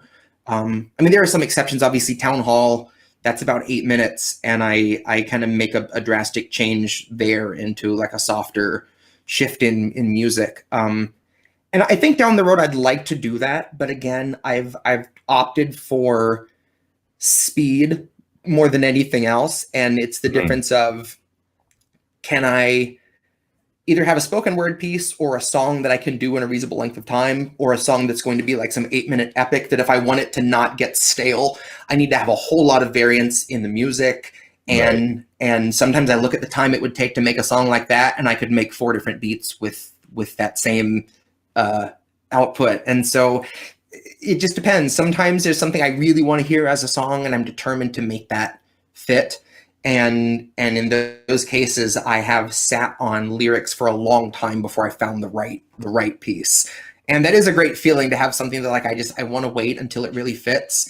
And then one day I'm making a beat, and all of a sudden I'm like, oh, I remember that thing I wrote like 8 months ago. And then they just fit perfectly. And there's something really serendipitous about that. It doesn't happen often, but I'm usually kind of at the mercy of what I write. I'll look at it and like, if it seems reasonable to fit it into a song, or sometimes I write something in my head a little bit more melodic to a bit of a shuffle, or if I have a timing in mind, then it's like it makes more sense to make it into music. But there are an awful lot of times I think it's going to be one thing, and then after I finish it, I'm like, nah, that's not a song. Or like it's the opposite of it. This has to go to music. I have to build a track for this. And sometimes you're not sure too, because I know that the Assange piece, you were like, I don't know if I'm going to put music to this or not, and it's like you have to kind of figure out which goes best, and it's not really all that clear until you kind of get sit in the piece and figure it out. And that's I think you're totally right about that piece. That's Lockheed Martin OnlyFans was one of those that originally I thought I was like, this might just stay a spoken word piece, but then I had one beat that felt just right for it. And Mhm. originally, Inauguration Gift was going to end on Red Pilled. That was the song I had in mind to close out that album because it was just kind of Beatlesy and more melodic and felt like a good final piece.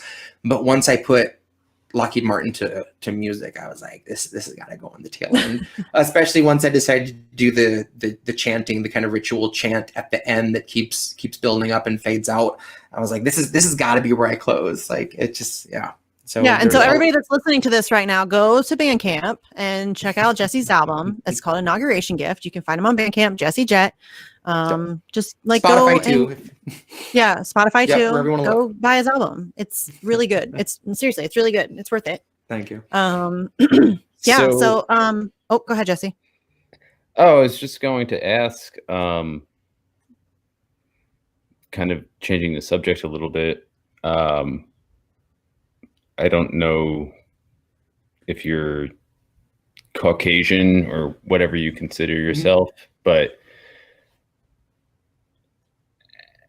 just based on your skin color, have you experienced any backlash from? I think we asked this last time, didn't we? Or did we ask Did this on we? the vigil? Yeah. I think we did. Yeah, we Okay. talked about this already. Yeah, and Well, not really. I mean, I've kind of kept I that. wasn't on the vigil, so. No, I don't think. I think it was on our show, dude. I think you Yeah. asked it actually. Oh, really? Yeah, real Okay. talk.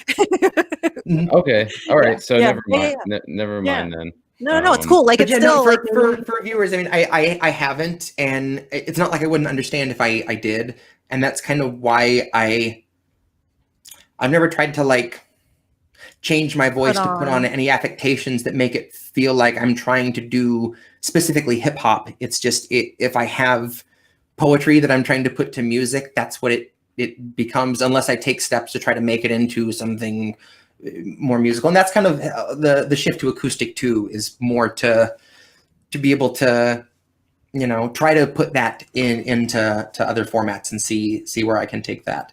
But I absolutely understand someone that doesn't trust me as an advocate for them. And I can't argue with that. If you've faced oppression for a long, long time because of your skin color, you are absolutely warranted in being suspicious of someone who says they're your ally, and I wish there weren't so many people that were fake allies that made that so valid, but it's incredibly valid.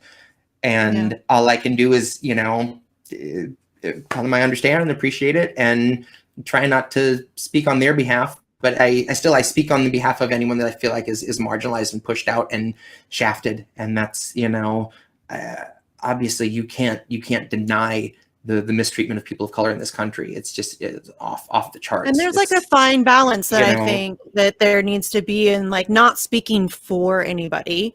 But I don't know, like it is really, it's a fine line as somebody who is genuinely trying to be a good ally, to stand up for things and use our privilege in a way that's productive and useful, and but also not overstep that boundary where you become the white knight, you know what I mean? Yeah, exactly. You don't want to do that either. So it's I mean, I think that's I guess it can be tricky in certain situations. And again, I'm lucky so far because I haven't encountered that.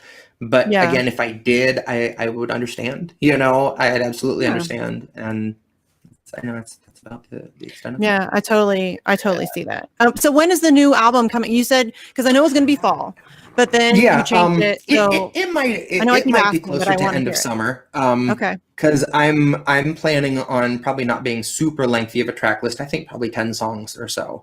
And so all I'm acoustic, right? Yes, it sure is. Okay. Yeah. And there's one thing I've wrestled with putting some percussion on because I have like cajon and djembe and some like earthy organic percussion, but I might want to have it just acoustic just to kind of set that tone. I think lyrics come across a little easier when you're in kind of a placid listening zone, because like you said before, that some of my stuff can be difficult to listen to, and I want this. It's hard not to still be negative in what I'm talking about, but I also, like I said before, I want this to have something positive that people walk away with and something that you can do to help people around you. and like what our next step is as a people, you know. Yeah, and just and planting ideas, like solid ideas through what you're saying in your lyrics, not necessarily telling people what to do, but just kind of like planting these seeds, these like lyrical seeds of this is how it is, but it's not how it has to be, and like here's what else you can do,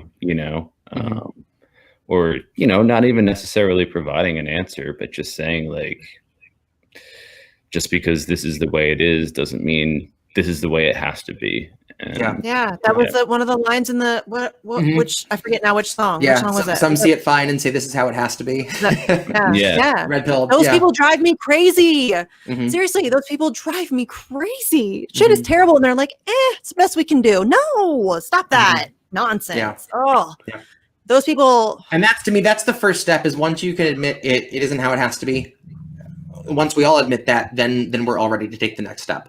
But you can't until everyone is in agreement that we can do better. We have the money and means to do better, and we choose not to. It's willful. Of people in this country, it's so depressing. It's a choice. It is a choice. Like, we could easily stop bombing the fuck out of everybody, and we could start taking care of people, and we could start not poisoning people with their water, and we could start providing for our citizens who run the economy in the country, and just take care of people. But it's a choice, but we choose not to. Exactly. And it's just approved by everybody. It drives me. It's so, humanity has failed in some weird way. I don't know. We don't get it.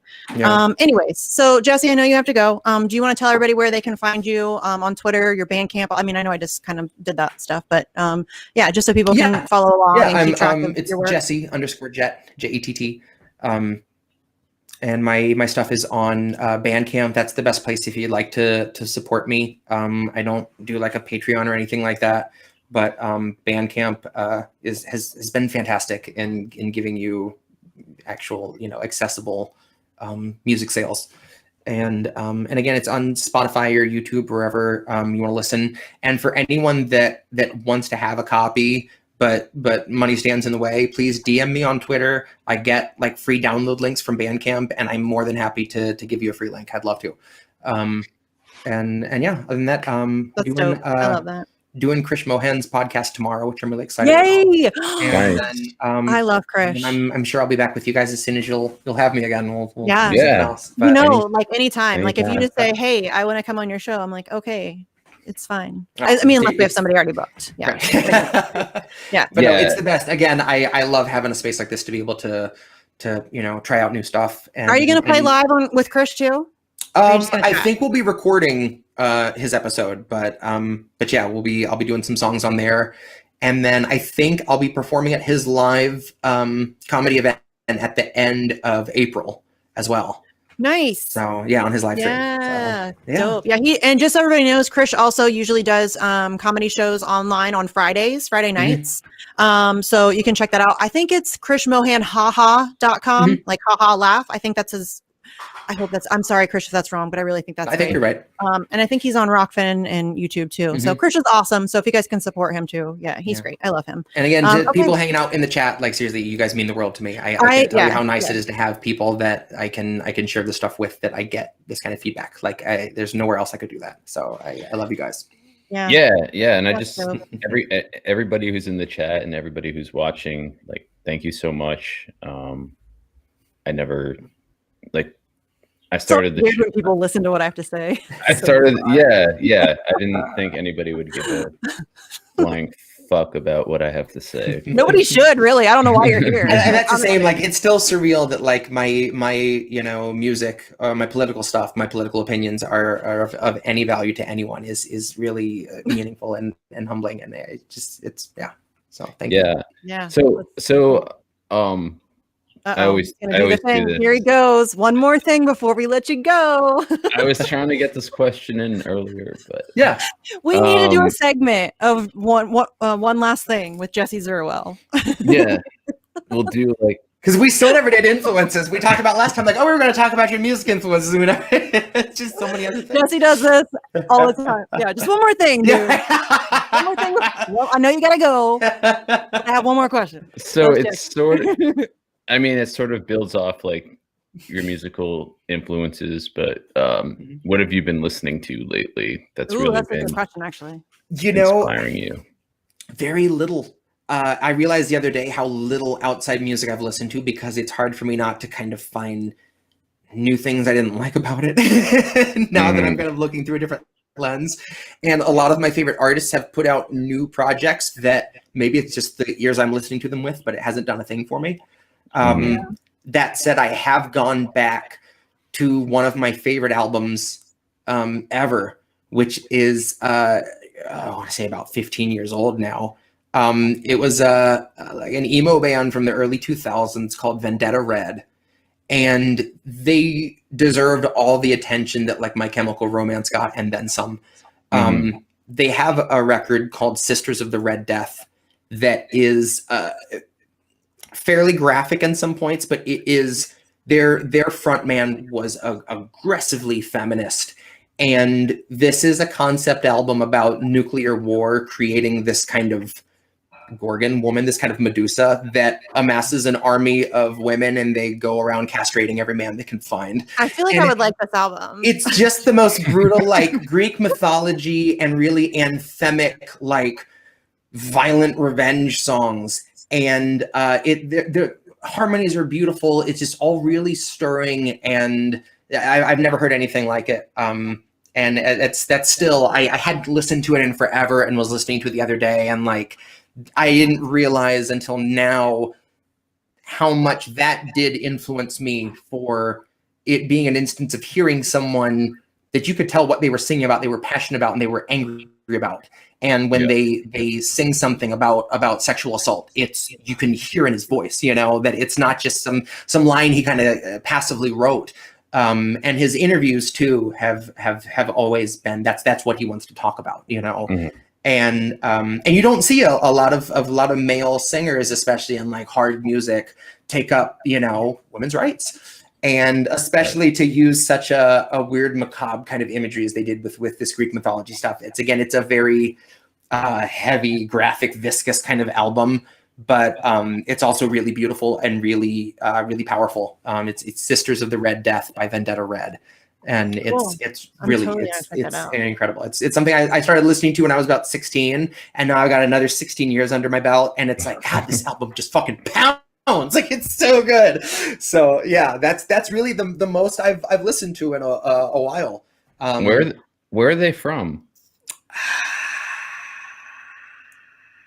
I know the name. I have no idea. Yeah, I've never heard of them. So yeah, no, but I mean, they again, it's a crime that they weren't bigger. And it was one of those usually the too, case, though. I had a tendency, I would get into a band and they would break up. Like, I was just cursed. As soon as I would start listening to an album, like, these guys are really good, and they'd call it quits. Yeah.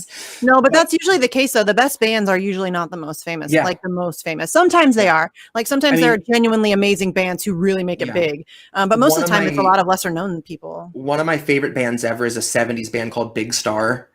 And they only had 3 records, and their third one is objectively the sound of everything falling apart and the band just collapsing. And it's not pretty, but it's one of those kind of a documentary of like, their first album shows promise, their second one is flawless, the third album everything implodes.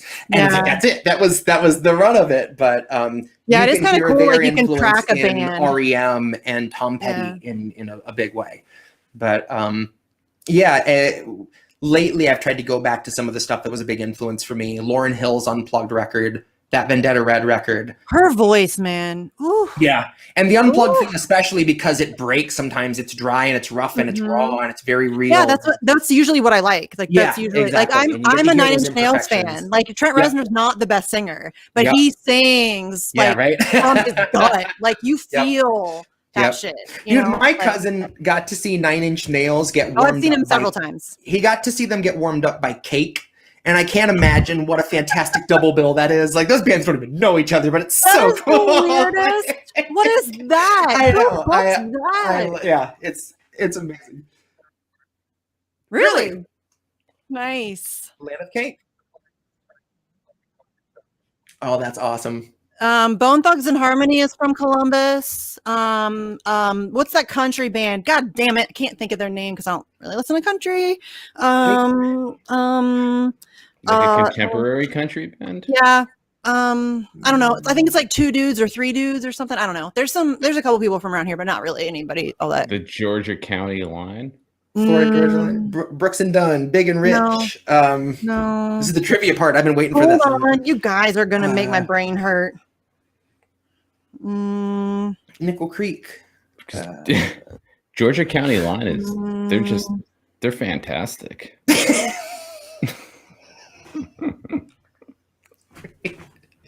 Oh wait, what am I doing? Jesus Christ. Come on. Dude, I'm telling you, Mindy would have it together. Clearly you're speaking to Misty. Mindy has her shit together, okay? Rascal Flatts. That's it. Oh, okay. That's it. Damn, how didn't I think? I'm disappointed in Rascal myself. Flatts, I'll be honest okay. with you. I should have thought of that. Yeah. I don't know why I couldn't think of it. Like, I know that, but like my brain, that's my brain. My brain just will occasionally stop working for me. It's great. It's a good time. Lots of fun. But Mindy has her shit together, Sleepy Josh. Don't you forget it. That's my Sasha Fierce, remember? My Beyonce Sasha Fierce. Like, that's my alter ego. I wear a superhero cape and I get things done. That's Mindy. And I wish Mindy would come around more often because Misty does not have her shit together. Ever. It's not a thing. Yeah. Not even when I put the superhero cape on. But anyway, all right, we gotta let Jesse go. Go.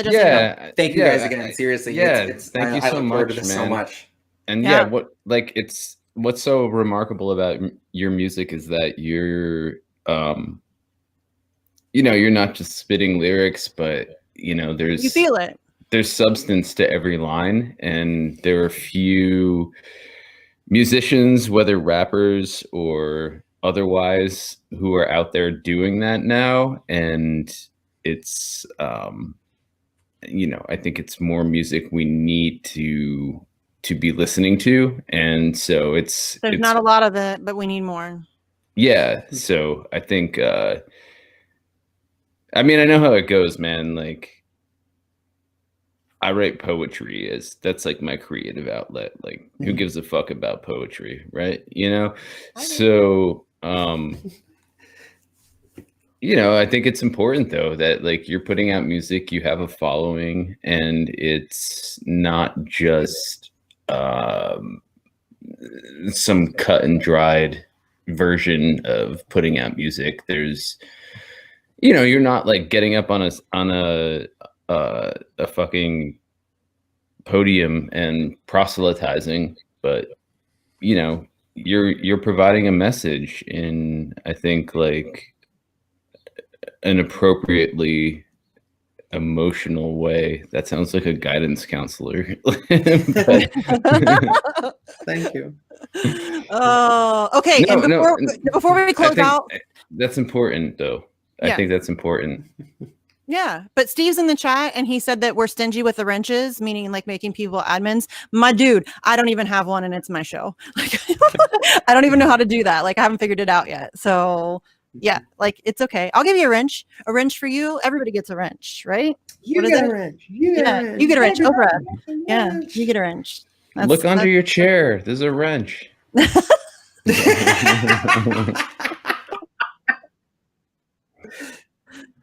Yeah.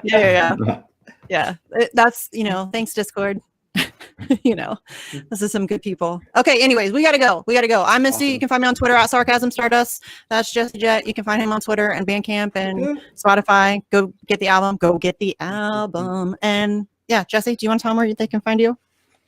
You can find me on Twitter at Jesse Zerwell. That's JESSE ZURAWELL.